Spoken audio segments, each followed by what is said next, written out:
Hello everyone. तो चलिए आज का क्लास स्टार्ट करते हैं। और आज का क्लास आपका क्लास 12th का विस्तास बुक जो है इंग्लिश का, इसका फर्स्ट चैप्टर है द थर्ड लेवल, जो जैक फीने के द्वारा लिखा गया है।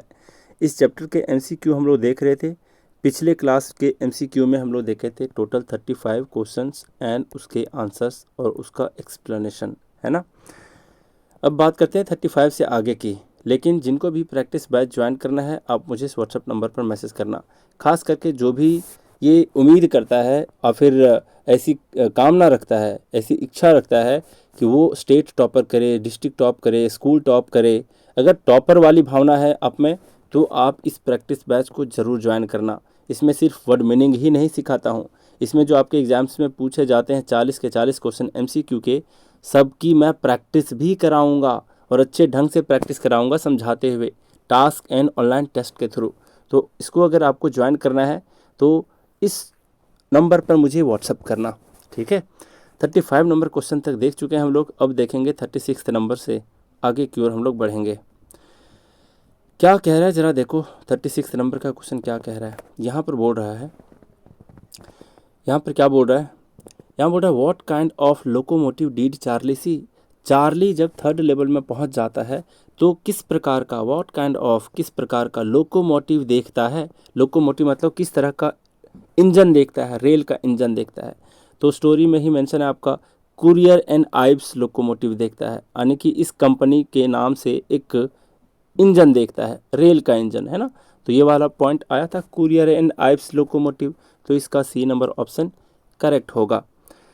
नेक्स्ट है, how did Charlie confirm the year he was in. जब वो थर्ड लेवल में पहुंच गया, कौन, चार्ली जब थर्ड लेवल में पहुंच गया तो कौन से साल में पहुंचा था, ये इस चीज़ को चार्ली कैसे कन्फर्म करता है, कैसे इस चीज़ को आश्वस्त करता है, कैसे विश्वस्त करता है ना, कैसे कन्फर्म करता है। तो कैसे कन्फर्म करता है, जब वो द वर्ल्ड न्यूज़पेपर को देखता है और देखता है कि द वर्ल्ड न्यूज़पेपर में 1894 लिखा हुआ है, तो इसी से तो पता चल जाता है कि वो किस साल में है। तो किस साल में है, कब पता चलता है, जब वो द वर्ल्ड नाम का एक न्यूज़पेपर देखता है। तो इसका आंसर क्या होगा, by looking at a newspaper named the world. B number option इसका करेक्ट आंसर होगा। नेक्स्ट है यहाँ पर क्या, what was the date printed on the newspaper. ध्यान रखना, दो बार न्यूज़पेपर यहाँ मतलब डेट का जिक्र आया है इस स्टोरी में। एक है 11 जून 1894 और एक है आपका 18 जुलाई 1894। अब इसके बेस्ड पर भी क्या क्वेश्चन पूछेगा इस वाले डेट पर, ये भी देखेंगे आगे। लेकिन ध्यान रखना कि दो बार डेट का जिक्र है, एक बार 11 जून 1894 और एक बार 18 जुलाई 1894, 1900 नहीं 1894, है ना। तो इस चीज़ को देखेंगे। तो यहाँ पर बोला है कि न्यूज़पेपर में जब वो द थर्ड लेवल में पहुँच गया तो न्यूज़पेपर जब देखा द वर्ल्ड, तब उस पर कितना डेट मेंशन था, ये पूछ रहा है कि कितना डेट मेंशन था। तो 11 जून 1894 कहाँ पर मेंशन था, न्यूज़पेपर में। आगे बात करते हैं, what was Charles destination in 1894। 1894 में किस गंतव्य स्थान को वह जाना चाहता था। डेस्टिनेशन का मतलब मंजिल, किस मंजिल को जाना चाहता था, किस आखिरी जगह को जाना चाहता था चार्ली, है ना। 1894 में मतलब थर्ड लेवल में पहुंचने के बाद वो, उसकी विश क्या थी कि वो किस शहर को जाए। क्या न्यूयॉर्क को जाए, बिल्कुल नहीं। बॉस्टन को जाए, बिल्कुल नहीं, है ना। शिकागो को जाए, बिल्कुल नहीं। ये सारे तो वहाँ पर मेंशन ही नहीं, न्यूयॉर्क का मेंशन है लेकिन बाकी का तो मेंशन नहीं है। तो इसका आंसर हुआ गेल्सबर्ग और इलिनॉइस। इलिनॉइस और गेल्सबर्ग ही जाना चाहता था कौन, चार्ली। कौन से ईयर में, 1894 में। तो यहाँ पर आंसर होगा गेल्सबर्ग एंड इलिनॉइस। और उसका जो मित्र सैम था साइकेट्रिस्ट, वो भी बचपन से कहते आता था मुझे गेल्सबर्ग जाना है, मुझे गेल्सबर्ग जाना है, वहाँ की ज़िंदगी बहुत अच्छी है। इस तरीके के वो भी कल्पना किया करता था और आखिरी में द थर्ड लेवल में वो भी पहुंच चुका था। और लेटर लिखता है, उसमें भी गेल्सबर्ग नामक स्थान का जिक्र करता है ना। तो यहाँ पर है फिर अगला, what made Galesburg so attractive to Charlie. कि कौन सी ऐसी बात थी गेल्सबर्ग शहर के बारे में जो चार्ली को बहुत ज़्यादा अट्रैक्टिव लगती थी। कौन सी बात थी, तो बताओ ज़रा, गेल्सबर्ग के बारे में कौन सी ऐसी बात थी जो बहुत ज़्यादा चार्ली को अट्रैक्ट करता था। तो वहाँ जो गेल्सबर्ग के लोग थे बहुत ही ज़्यादा पीसफुल थे, है ना। जीना बहुत ज़्यादा शांति पूर्वक होता था वहाँ पर। ओल्ड फैशन का स्टाइल था, यानी पुराने ज़माने के हिसाब से लोग जीते थे, कोई लड़ाई झगड़ा नहीं, शांतिमय वाला जो लाइफ था, है ना। फिर नेचुरल ब्यूटी था। तो यही इसका आंसर होगा, सी नंबर करेक्ट आंसर। अगला है what was a common evening scene in Galesburg in 1894 as per Charlie's description. Charlie जब 1894 वाला गेल्सबर्ग के बारे में डिस्क्राइब करता है, चार्ली जो है ये जब गेल्सबर्ग 1894 वाला गेल्सबर्ग शहर के बारे में जो डिस्क्रिप्शन देता है, यानी कि उसको वर्णन करता है, तो वहाँ के जो शाम हुआ करते थे 1894 में गेल्सबर्ग के कॉमन इवनिंग, आम जो इवनिंग हुआ करते थे, कॉमन इवनिंग सामान्य जो शामें हुआ करती थी, उसका सीन किस तरीके से हुआ करता था। क्या फैमिली बैठ करके टेलीविज़न देखते थे? नहीं। पीपल जो लोग थे वहाँ के, क्या कार ड्राइव करते थे? बिल्कुल नहीं। क्या वहाँ के लोग वीडियो गेम खेलते थे? जी नहीं। वहाँ क्या करते थे? लोग sitting on lawns, people sitting on lawns, lawns में बैठा करते थे। मैन स्मोकिंग सिगार, कुछ लोग सिगार पिया करते थे।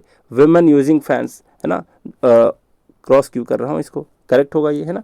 वहाँ की जो महिलाएं थी वो क्या करती थी? ताड़ के पत्ते से बने हुए फैंस को झेलते रहती थी। तो ऐसे ही इवनिंग का समय हुआ करता था गेल्सबर्ग में 1894 में। तो सी नंबर ऑप्शन इसका करेक्ट आंसर है। समझ गए बात को। अगला है according to Charlie how long, how long का मतलब होता है कितने समय के लिए, है ना। तो चार्ली के अनुसार how long were summer evening in 1894, 1894 में जब वो पहुंच जाता है थर्ड लेवल में, तो 1894 के समय में समर के इवनिंग यानी गर्मी के मौसम में जो शाम हुआ करती थी वह कितने समय की हुआ करती थी? तो ट्वाइस एज लॉन्ग, मतलब अभी के समय से 2 गुना हुआ करती थी, है ना, बहुत लंबे शाम हुआ करते थे। तो बी नंबर ऑप्शन करेक्ट है। और यही वाला सेम वर्ड का मेंशन किया है कहाँ? सेंटेंस में। कैसे पता चलेगा? जब चैप्टर को अच्छे ढंग से पढ़ा करोगे। पढ़ोगे कहाँ से? वीडियो में लाइन बाय लाइन करके समझा दिया हूँ, है ना। आगे बात करते हैं, what made Charlie feel the third level was real. Charlie को ऐसा क्या महसूस कराया कि थर्ड लेवल जो है ये एक इमेजिनेशन नहीं है जबकि रियल है, हकीकत है। कैसे पता चला? किस बात ने उसको इस चीज़ का पता लगाया, महसूस कराया कि थर्ड लेवल एग्जिस्ट करता है, सच में एग्जिस्ट करता है? किस चीज़ को? सबसे पहली बात कि जब वो ओल्ड स्टाइल क्लोथ्स को देखता है कि भैया आज के समय में तो ऐसे कपड़े नहीं पहने जाते, तब उसको पता चल जाता है कि नहीं थर्ड लेवल है, थर्ड लेवल में मैं पहुंच गया हूँ। लोकोमोटिव जो देखता है, अलग कैटेगरी के लोकोमोटिव्स को देखता है, रेल के इंजन को देखता है, उससे भी पता चलता है कि आज के समय में ये वाला तो लोकोमोटिव नहीं चलता, आज के समय में ऐसा वाला रेल का इंजन तो है नहीं। तो इससे भी पता चल जाता है कि नहीं मैं थर्ड लेवल में पहुंच चुका हूं, है ना। और न्यूज़पेपर जो द वर्ल्ड है वो आज के समय में प्रकाशित होना तो कब का बंद हो चुका है, आज के समय में वो पब्लिश होता ही नहीं है।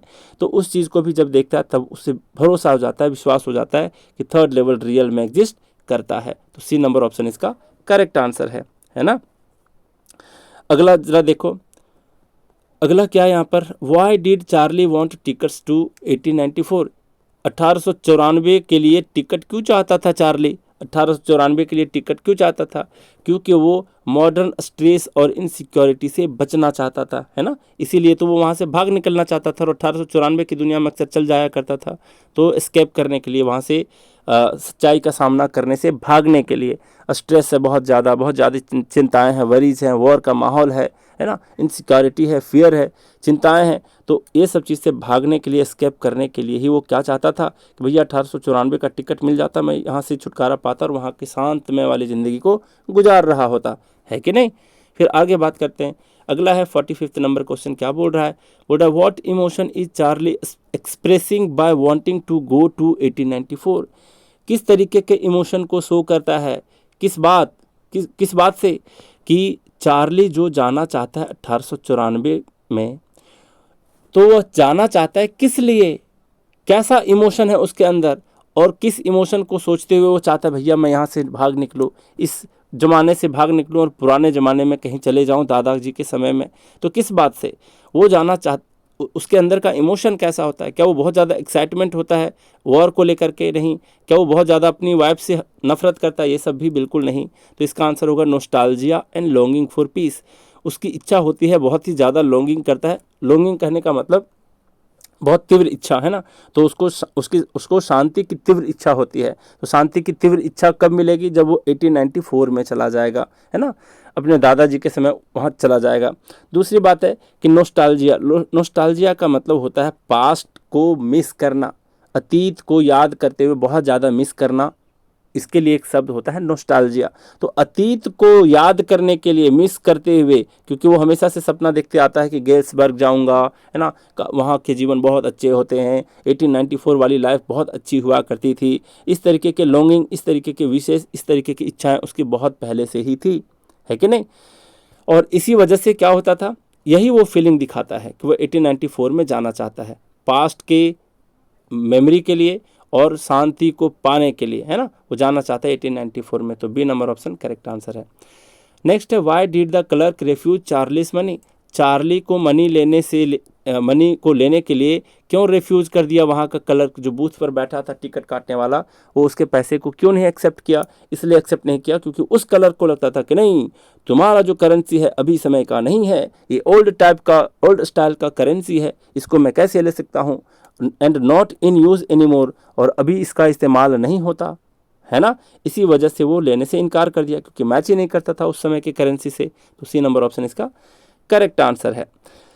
अगला बोल रहा है, what was the clerk's reaction after seeing Charlie's money. Charlie का जब मनी को, पैसा को देखा, कौन, क्लर्क देखा, तो उसका रिएक्शन क्या था। वो बोला, hey mister, that's ain't money mister.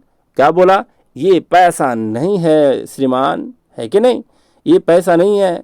Are you trying to cheat me, तुम मुझे चीट करने की कोशिश करते हो। यही सारे एक्सप्रेशन तो दिए थे, रिएक्शन दिए थे क्लर्क, है ना। तो डी नंबर ऑप्शन इसका करेक्ट आंसर है। क्या बोला था वो, दैट्स एंट मनी मिस्टर, ये पैसे नहीं है महाशय, है कि नहीं। फिर अगला क्या है, Y did Charlie quickly leave the ticket counter. Ticket counter को तुरंत ही क्विकली, फटाफट वहां से भाग निकला। क्यों निकला, क्योंकि वो बोल दिया था ना कि अगर तुम मुझे ट्राई टू स्किन करने की कोशिश कर रहे हो, चीट करने की कोशिश कर रहे हो, तो तुम ज़्यादा दूर नहीं जा पाओगे, मैं पुलिस को सूचना दे दूंगा और सीधा अंदर हो जाओगे।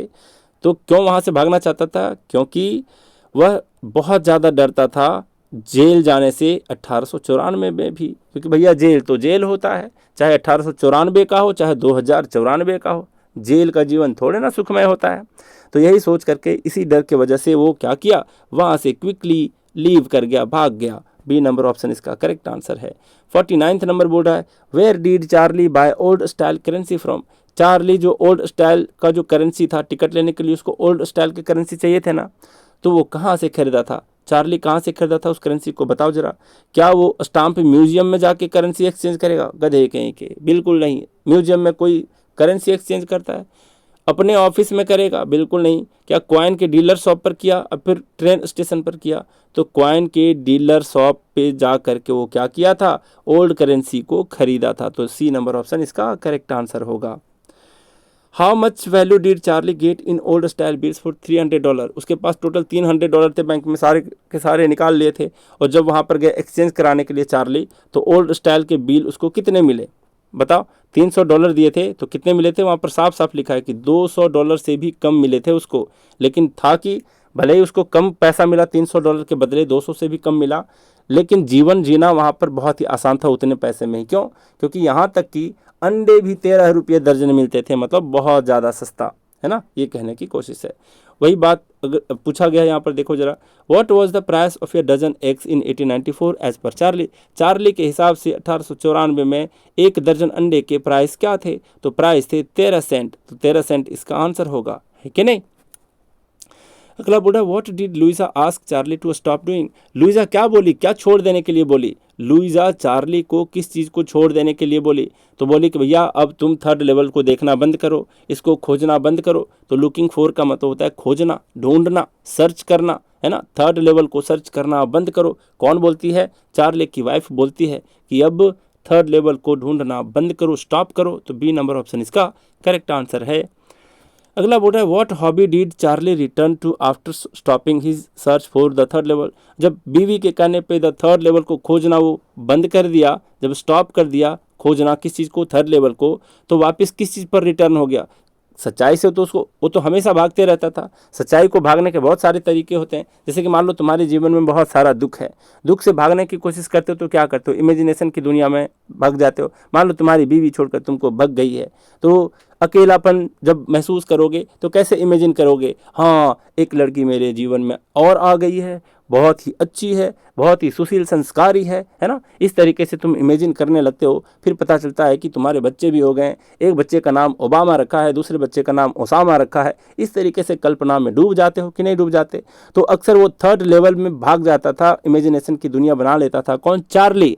तो जब चार्ली थर्ड लेवल की इमेजिनेशन को बंद कर दिया, खोजना उसको बंद कर दिया लुइजा के कहने पर, तो वापस कौन से हॉबी में आ गया? तो वापस उसका हॉबी क्या था? स्टाम्प कलेक्शन करने का काम। जैसे तुम जान जाते हो कि भैया ये हम इमेजिन कर रहे थे, अभी तक सपने देख रहे थे दिन में, है ना, सपने देख रहे थे बीवी बच्चे का, लेकिन जब हकीकत सामने आती है तो तुम क्या करते हो? वापस क्रिकेट खेलने चले जाते हो। किस लिए खेलने चले जाते हो? क्योंकि वही तुम्हारा हॉबी है कि चलो अब कुछ ना तो कहीं तो मन बहलाएंगे। तो इसी तरीके से जब थर्ड लेवल को स्टॉप कर दिया खोजने के लिए, तब वापस किस हॉबी पर रिटर्न हो गया? स्टाम्प कलेक्शन, जो कि वो दादाजी से सीखा था, है ना। तो स्टाम्प कलेक्शन इसका करेक्ट आंसर है। स्टाम्प कलेक्टिंग पे वो वापस आ गया। अगला बोल रहा है हु वॉज सैम वीनर। तो सैम तो शॉर्ट में बोलते थे उसके दोस्त को, जो साइकेट्रिस्ट फ्रेंड था चार्ली का, उसका पूरा नाम था Sam Weiner. C number option इसका करेक्ट आंसर है। साइकेट्रिस्ट फ्रेंड था चार्ली का।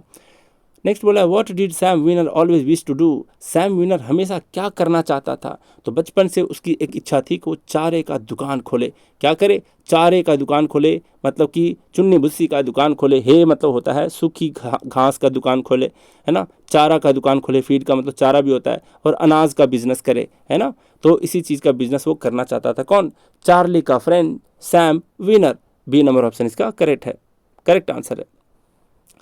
अगला बोला how much old style currency did Sam Weiner buy. अब वो भी भाग जाता है, सैम वीनर भी इस हकीकत की दुनिया को छोड़ के भाग जाता है द थर्ड लेवल में। जब द थर्ड लेवल में भाग जाता है तो उसको भी तो पुराने करेंसी चाहिए। तो पुराने करेंसी खरीदने के लिए क्या करता है? वो कितना करेंसी खरीदता है? ओल्ड करेंसी 800 करेंसी खरीदता है। मतलब कि बहुत ज़्यादा पैसा लगाया होगा, क्योंकि चार्ली को $300 के बदले 200 से भी कम डॉलर मिले थे। जब यहाँ पर तुम्हें सैम वीनर को $800 मिले, मतलब वो अभी के ज़माने से $1200 से ज़्यादा लगाया होगा पैसा। तो ध्यान रखना इसका आंसर होगा $800। ध्यान रखो 200 से कम डॉलर किसको मिले थे ओल्ड करेंसी में? तो मिले थे चार्ली को, 200 से कम मिले थे। लेकिन 800 करेंसी खरीदा था कौन? Sam Weiner. ध्यान रखोगे, यही $2 के बारे में एग्जाम में पूछा जाएगा। ये आंसर है किसका? चार्ली का। ये आंसर किसका है? ये आंसर है तुम्हारा सैम वीनर के लिए। आगे बढ़ते हैं। What made Charlie believe that Sam was really in 1894। Sam को चार्ली को किस बात ने बिलीव दिलाया कि सैम जो है वो वास्तव में कहाँ चला गया है? रियली वास्तव में वो कहाँ चला गया? 1894 में। किस बात ने चार्ली को बिलीव दिलाया? तो इसलिए दिलाया क्योंकि सैम तो कुछ दिन के लिए डिसअपियर हो गया था, गुम हो गया था, गायब हो गया था। इसी बात ने उसको विश्वास दिलाया था। और दूसरी बात क्या कि जो सैम है वो हमेशा से इंटरेस्ट दिखाता था गेल्सबर्ग के बारे में, है ना, कि मुझे गेल्सबर्ग जाना है, वहाँ पर चारे की दुकान खोलनी है। ऐसे ऐसे सपने देखता था और वो अपने मित्र चार्ली को बताया करता था। तो इन्हीं दो बातों से पता चलता है कि वास्तव में सैम कहाँ चला गया है। वास्तव में वो चला गया है 1894 में। तो इसका आंसर होगा सैम डिसअपियर्ड। सैम गायब हो गया था। And had shown interest in Galesburg, और गेल्सबर्ग में इंटरेस्ट दिखाता था हमेशा से सैम। इसी बात से वो पता चल गया, उसको अनुमान लगाने लगा चार्ली कि हाँ भैया हो ना हो सैम 1894 में पहुंच चुका है कि नहीं। ऊपर से उसको लेटर भी मिला था, इससे भी पता चल जाता है कि वो थर्ड लेवल में पहुंच गया है। आगे की बात है कि what is the tone of the Charlie when he talk about Sam disappearing in Sam disappearing to 1894। यहाँ पर बोल रहा है कि ये जो चार्ली का जो टोन है, बोलने का जो आवाज़ है, उसका जो भाव है चार्ली का, वो किसके बारे में बात कर रहा है? कि सैम जो डिसअपियर हो जाता है 1894 में, तो इसका टोन क्या है, इसका भाव क्या है, चार्ली का क्या कैसा भाव है? तो उसका भाव है होपफुल एंड पॉजिटिव। होपफुल कहने का मतलब वो भी आशामय हो जाता है कि हाँ हो ना हो थर्ड लेवल में चला गया है और मैं भी जा सकता हूँ, आशा के साथ इस बात को वो कहता है ना। फिर वो बहुत ज़्यादा पॉजिटिव होता है कि हाँ अगर सैम चला गया तो हो सकता है मैं भी जा सकता हूँ, है कि नहीं। तो यहाँ पर सी नंबर ऑप्शन इसका करेक्ट आंसर होगा। नेक्स्ट बोल रहा है यहाँ पर क्या, why did the idea of Sam being in 1894 make the sense to Charlie. यहाँ पर बोल रहा है क्या, why did the idea of Sam, Sam का जो आइडिया था उसके बारे में बोल रहा है। बीइंग इन 1894, 1894 में होने का जो आइडिया है, किसका आइडिया? चार्ली का? नहीं, सैम का। Make sense to Charlie, Charlie को भी ऐसा मतलब आभास दिलाता है। किस बात ने आभास दिलाता है, क्यों ऐसा हुआ? ऐसा इसलिए हुआ, चार्ली को इसलिए भी लगता है कि सैम जो है वो 1894 में चला गया। कौन से idea?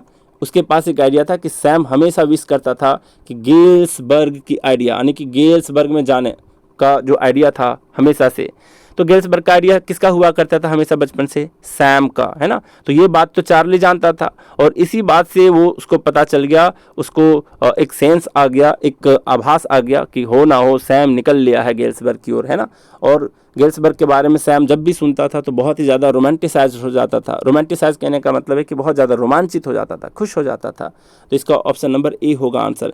Sam had always romanticised the idea of Galesburg, Galesburg के बारे में जब भी सोचता तो सैम बहुत ज़्यादा रोमांचित हो उठता था और यही जो आइडिया है इसी से वो सेंस लगा पाता है चार्ली कि हाँ हो ना हो सैम 1894 में पहुंच चुका है।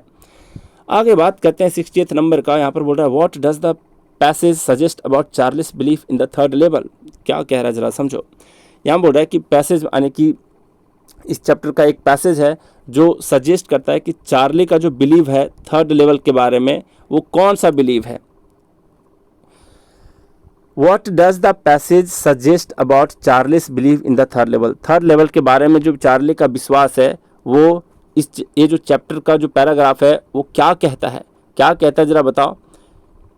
वो कह रहा है कि he believes more strongly after Sam's disappearance. जब सैम डिसअपियर हो जाता है, अचानक गायब हो जाता है, तो थर्ड लेवल को लेकर के वो बहुत ही ज़्यादा स्ट्रांगली बिलीव करने लगता है। अब उसका विश्वास और भी मजबूत हो जाता है ना, इसी चीज़ को बता रहा है। तो बी नंबर ऑप्शन इसका करेक्ट आंसर है। अगला बोल रहा है what is a first day cover. First day cover का डेफिनेशन भी बताया है चार्ली। तो उसका मतलब क्या होता था कि ऐसा लेटर जो कि मेल किया जाता था, पोस्ट किया जाता था, नया नया जो स्टाम्प फर्स्ट डे में रिलीज होता था उसको याद रखने के लिए क्या करता था, उसको याद रखने के लिए अपना घर एक ब्लैंक लेटर भेजता था, है ना, जिसका जो हॉबी होता था स्टाम्प कलेक्शन का उसका। जैसे हम लोग फर्स्ट डे में ही मूवी देखना पसंद करते हैं, याद करने, हाँ इस मूवी को मैंने फर्स्ट शो में देखा था, है ना, ऐसे एक्साइटेड होते हैं। इसी तरीके से जिसका भी हॉबी होता है स्टाम्प कलेक्शन का, वो क्या करता है, जिस दिन नया एक डाक टिकट जारी होता है, स्टाम्प जारी होता है, उसी दिन फर्स्ट डे ही क्या करता है, एक एनवेलप में एक ब्लैंक चिट्ठी देता है, अपने घर को पोस्ट कर देता है ताकि याद रखे। उसी को बोला जाता है फर्स्ट डे कवर, है कि नहीं। तो यहाँ पर बी नंबर ऑप्शन इसका करेक्ट आंसर होगा।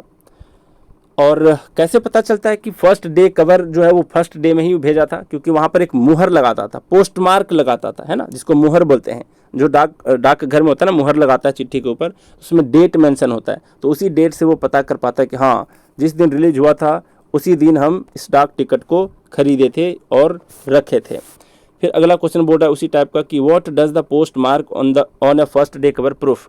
जो फर्स्ट डे कवर होता है, पहली चिट्ठी होती है, जो पहला डाक टिकट इशू होता है, उसके लिए जो पोस्ट मार्क होता है, वो पोस्ट मार्क मतलब समझते हो मुहर। तो जो मुहर लगाता है वो किस चीज़ को प्रूफ करता है? वो डेट को प्रूफ करता है कि नहीं, उसमें डेट छपा हुआ होता है, तो डेट को प्रूफ करता है वो। तो सी नंबर ऑप्शन इसका करेक्ट आंसर होगा।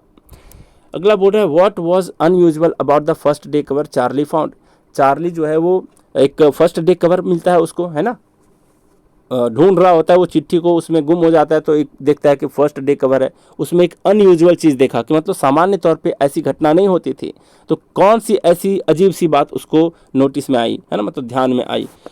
तो ध्यान में आई कि भैया इसमें तो लिखा हुआ है कि पोस्ट मार्क जो है, मतलब मुहर जो उसमें लगा है, वो तो बिल्कुल 18 जुलाई 1894 का है। एक डेट आया था तुम्हारा क्या, 11 जून 1894, जो कहाँ छपा था, द वर्ल्ड न्यूज़पेपर में चार्ली देखा था। लेकिन यहाँ पर सैम जो चिट्ठी पाता है, फर्स्ट डे कवर पाता है, जो उसके दादाजी के एड्रेस पर चार्ली के नाम पर जो भेजा गया था 1894 के डेट के साथ, वो डेट था 18 जुलाई 1894 का, है ना। तो ये अनयूजुअल चीज़ था उसके लिए कि 1894 का चिट्ठी कोई कैसे भेज सकता है आज के ज़माने में, है ना। तो यही अनयूजुअल चीज़ था, असामान्य चीज़ था। तो सी नंबर ऑप्शन इसका करेक्ट आंसर है। अगला बोल रहा है to whom was the strange first day cover address.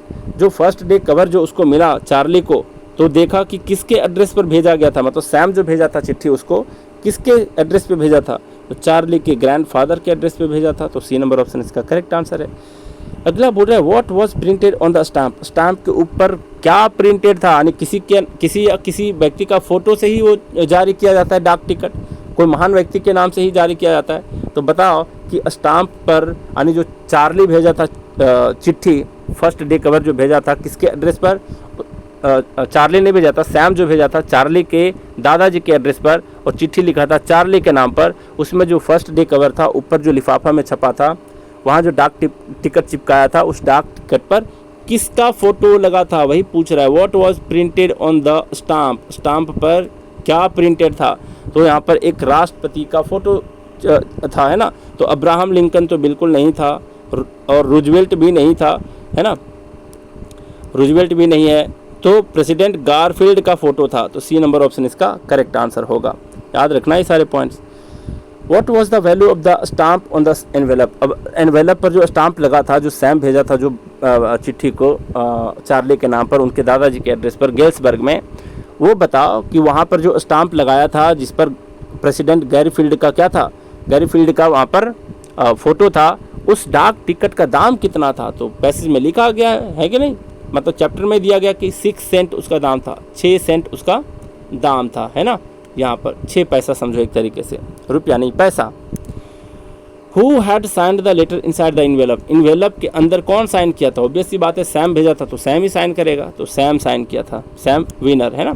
फिर है how long had Sam been in 1894 according to the letter, जब चिट्ठी मिला उसको तो चिट्ठी के हिसाब से 1894 में सैम कितने दिनों के लिए वहाँ पर था, थर्ड लेवल में कितने दिनों के लिए था, तो 2 हफ्तों के लिए था, है ना। चिट्ठी में ही लिखा था कि मैं यहाँ पर 2 हफ्तों से हूँ, हालांकि बहुत ज़्यादा दिन से वो गायब था, लेकिन वहाँ चिट्ठी में बता रहा है कि 2 हफ्तों से मैं यहाँ हूँ, है ना। हो सकता है लेटर ही उसको लेट से मिला हो, किसको, चार्ली को, तो 2 वीक्स इसका आंसर होगा, सी नंबर ऑप्शन करेक्ट है।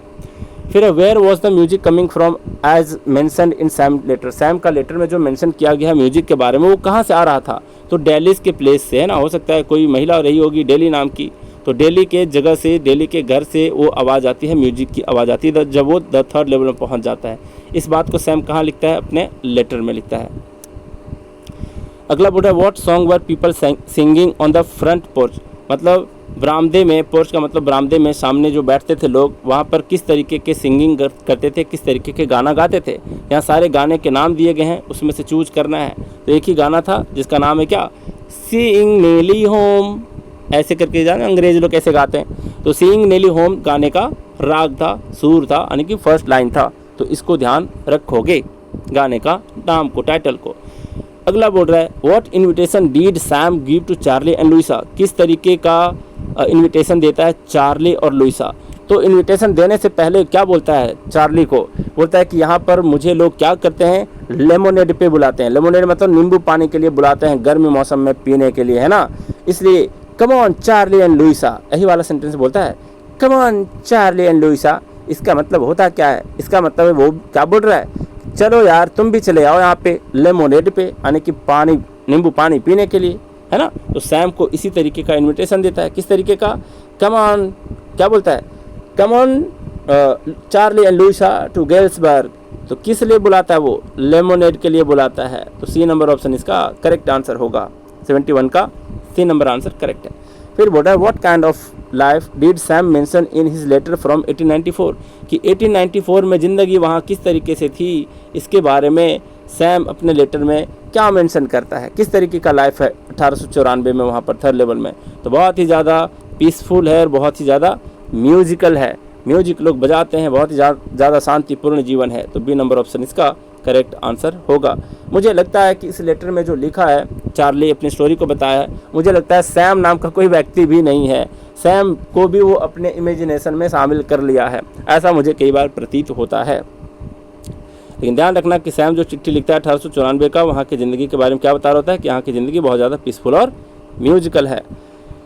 आगे है what was Sam's profession in the modern world, modern world में सैम का प्रोफेशन क्या है। तो मॉडर्न वर्ल्ड में उसका पेशा तो साइकेट्रिस्ट का है, लेकिन जब 1894 में चला जाता है तो वहाँ क्या करता है, हे का, फीड का क्या करता है, बिजनेस करता है, ग्रेन्स का भी बिजनेस करता है, अनाज का बिजनेस करता है, चुन्नी भूसी का बिजनेस करता है। कब, 1894 थर्ड लेवल में। लेकिन मॉडर्न वर्ल्ड में मॉडर्न वर्ल्ड में किस चीज़ का बिजनेस करता है? साइकेट्रिस्ट का, यानी मनोचिकित्सक का पेशा है उसका, मतलब डॉक्टर है दिमाग का। What kind of business did Sam want to start in 1894? 1894 में किस तरीके के बिजनेस को सैम स्टार्ट करना चाहता था? तो हे का यानी सूखी घास का, फीड का और ग्रेन्स का बिजनेस करना चाहता था, यानी चारा का बिजनेस और अनाज का बिजनेस करना चाहता था कौन? सैम। कब? 1894 में। आखिरी क्वेश्चन है चैप्टर का, how much money did Sam exchange into old currency? ये तो मैं पहले भी बता दिया था, फिर से रिपीट हो गया, खैर कोई बात नहीं। वो ओल्ड स्टाइल के करेंसी को कितना करेंसी लेता है थर्ड लेवल में जाने के लिए? 800। कैसे पता चलता है चार्ली को? चार्ली को पता चलता है जहाँ से, जिस बूथ से वो क्या करता है, जिस शॉप से, जिस डीलर के शॉप से एक्सचेंज कराते हैं करेंसी, वहाँ जा करके पता किया तो उसे पता चला कि $800 वो एक्सचेंज करके चला गया है कि नहीं? तो $800 इसका करेक्ट आंसर होगा। तो डी नंबर ऑप्शन इसका करेक्ट आंसर है। मुझे उम्मीद है कि सारे क्वेश्चन को आप लोग ढंग से कर रहे होगे, अपने नोटबुक में इसका नोट्स मेंटेन कर रहे होगे और आराम से आप लोग ग्रुप में प्रैक्टिस कर रहे होगे सारे MCQ का और सारे वर्ड मीनिंग का। तो चलिए, आज भी मैं बहुत कुछ सिखा पाया आपको, तो आज का क्लास यहीं रैप अप करते हैं। Thank you very much.